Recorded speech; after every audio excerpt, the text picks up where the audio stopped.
Le message d'aujourd'hui parle de la manière dont nous utilisons les dons que Dieu nous a confiés. Tout ce que vous faites, faites-le de bon cœur, comme pour le Seigneur et non pour les hommes, sachant que vous recevrez du Seigneur l'héritage pour récompense. Colossiens 3h23. Que chaque pas de ta vie glorifie le Seigneur. Trouve en Christ les raisons qui donnent un vrai sens à tout ce que tu fais. Il y a une parabole racontée par Jésus qui me touche profondément et je crois qu'elle continue à parler directement à nos cœurs aujourd'hui. Un maître, avant de partir en voyage, appela ses serviteurs et leur confia des talents.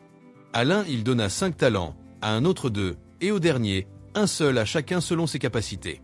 Les 2 premiers serviteurs travaillèrent avec ce qu'ils avaient reçu, ils firent fructifier leurs talents et au retour du maître, ils purent présenter des résultats. Le dernier, quant à lui, eut peur. Il enterra son talent. Il ne l'a pas perdu, mais il ne l'a pas fait fructifier non plus. Cette histoire me bouleverse.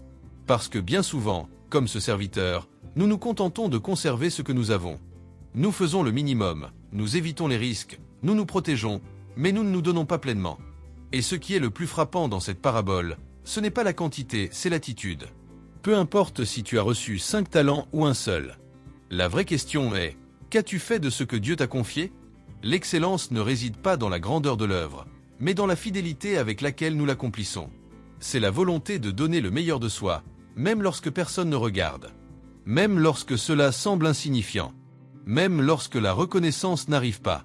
Vivre avec excellence, c'est reconnaître que tout ce que nous avons, nos dons, notre temps, nos opportunités ne nous appartient pas. C'est être un intendant fidèle de ce qui vient de lui. Quand tu fais quelque chose comme si c'était pour Dieu lui-même, cela change tout. Cela change ta manière de servir, de travailler, d'aimer, de vivre.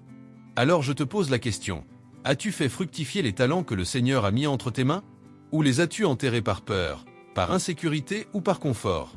Souviens-toi, dans le royaume de Dieu, ce n'est pas la perfection qu'on attend, mais la fidélité. Le bon et fidèle serviteur n'était pas celui qui avait le plus, mais celui qui a fait le meilleur avec ce qu'il avait.